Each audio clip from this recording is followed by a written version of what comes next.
here's my date of birth, I'd like to know billings, a claim, how do you guys go about that by keeping that confidentiality or knowing, the release of information?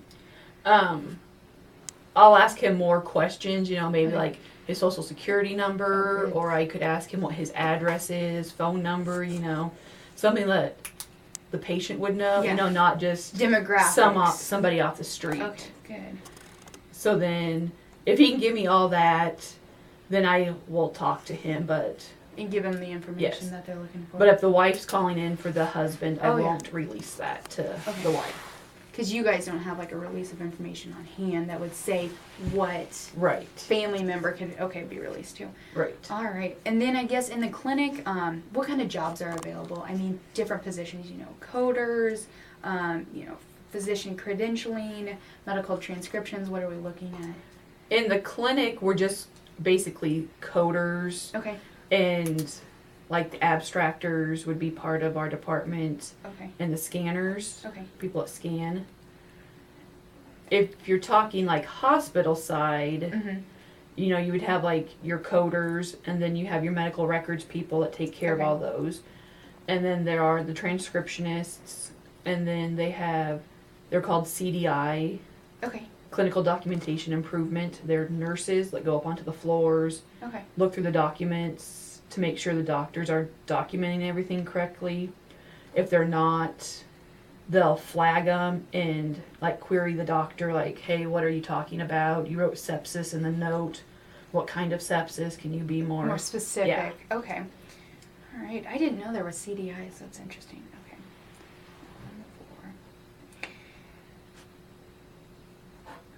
All right, and then I guess if in the clinic we don't have transcribers, where does it go after the doctor dictates it? Well, since most of the doctors are on AEHR, The electronic. Uh-huh. Okay. there won't be any transcribe, because Okay. they're going to It's do all it on the right. computer. Yes. Okay. The doctors let dictate right now. It goes into U.S. transcription, Okay. which is an off-site transcription company Okay. that transcribes for us. Okay, perfect. So then they dictate, and then it gets put on the website, or it gets done and then comes up on a website. Mhm. You guys just retrieve it Yep. then? Okay, cool. All right. And then I guess for coding department, how many employees do you guys have there? Or how many coders per se? In the office, Yeah. there are 6. 6, okay. How many doctors do you guys cover? I guess you said you do pulmonology, Uh-huh. neurology, Neurology. neurosurgery. Uh-huh. Do you know any of the other specialties? I guess the other gals cover. And then we, have ortho, Okay. nephrology, Okay. hospitalists, Okay. ED, gastro. Okay. So each person has about 3 different specialties. About 3 specialties. Yeah. Okay. That's quite a bit of stuff to keep you occupied. It is. So then other than that, are there any other specific duties besides just coding? They would have a lot of specialties to cover, but are there other tasks? They've taken a lot of our other tasks away from us because we used to have to work our denials Okay. that came back from the insurance, like saying this part of the claim is being denied for.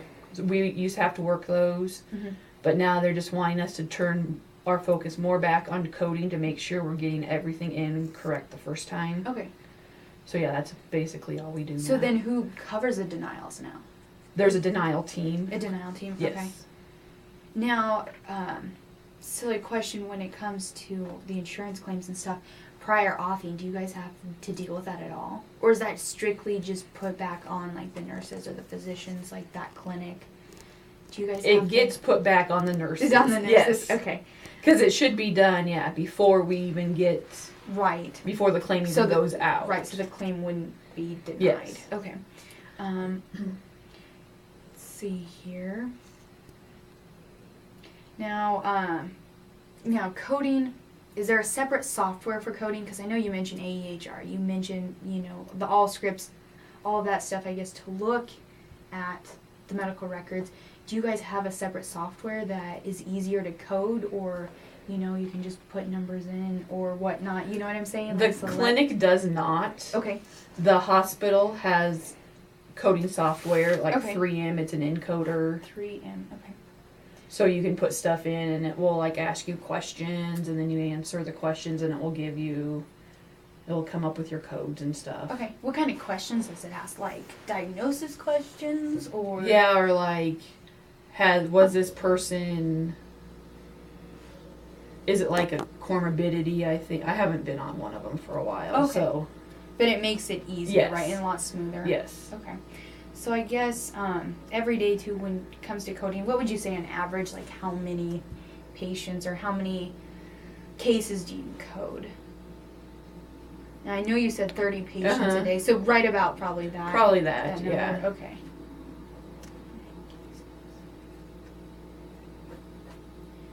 Okay. Now how about coding policies? You know, policies, procedures, are there certain rules you guys have to follow in the clinic or on the hospital side? Do they differ? They're the same because they're going to be, you know, your standard coding Okay. rules that are in your coding Okay. books. So then do You'll they learn. have do they have a standard, I guess, like do they have a binder in the office that just is when you guys have to refer back to it, or is it something, you know, they train you before they, you know, get you to the job, like orientate you on it? Nope. Nope. Nope. They just put you out there. They put you out there to dry. No, just kidding.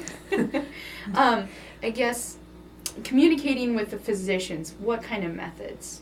I mean, I know you talked about dictating on the dictaphone or, you know, dictating AHR on the computer system. How do you guys communicate with them? Like you said, the nurses that go up on the floor and checks, flagging the doctors. Mhm. What do you guys do when you can't read their handwriting or something comes up and you think maybe it's wrong or you need to ask them to clarify it? How do you guys go about that? I go to them. Just go to the doctors? Yes. Okay.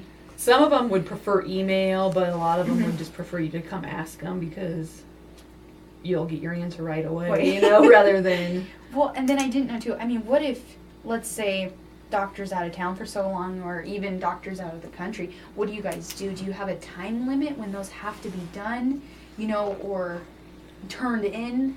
They like us to be on a 3-day lag time, so 3 day. Okay. from the time we get the stuff, they want it out in 3 days. Out in 3 days.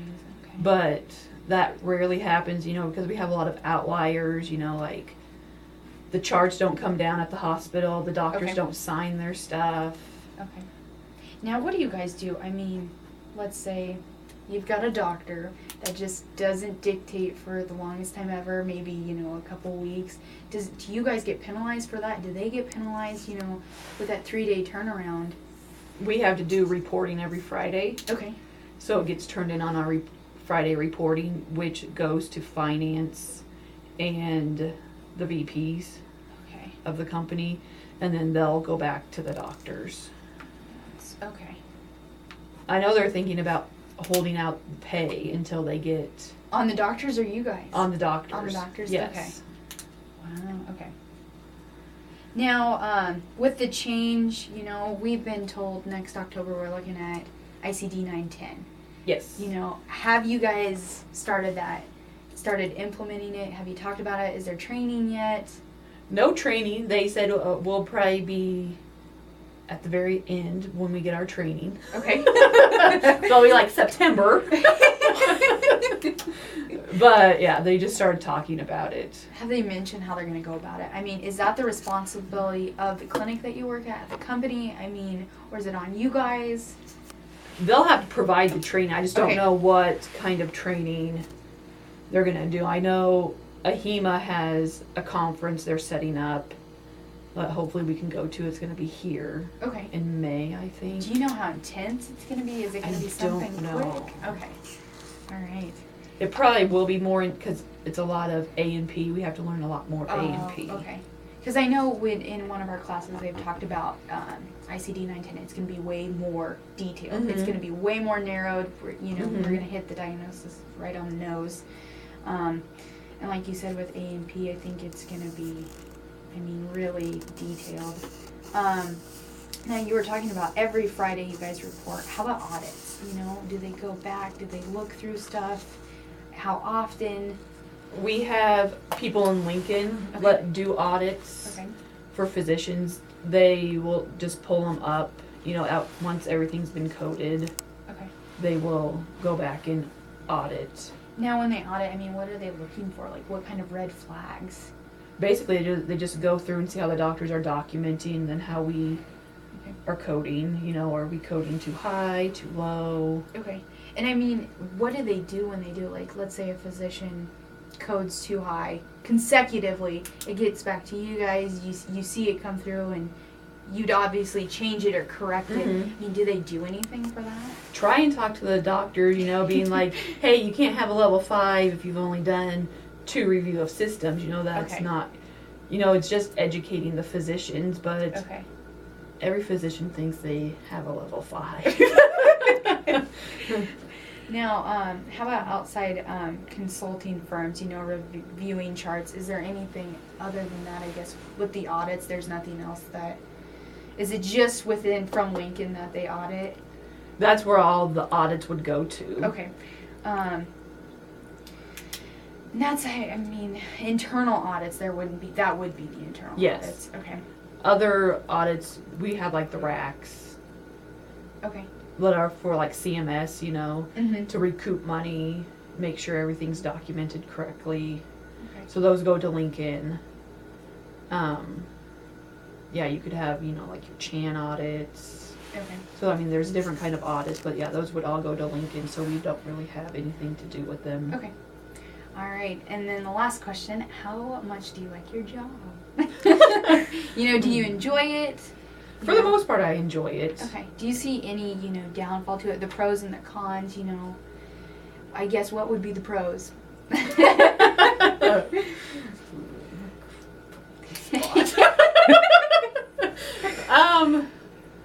Just learning something every day, Mhm. like I guess I when- learn something right. every day. Okay, and when you say, I guess, learn something every day, it just came to me, is it repetitive, For the most part, no, because every patient's different. Mm-hmm.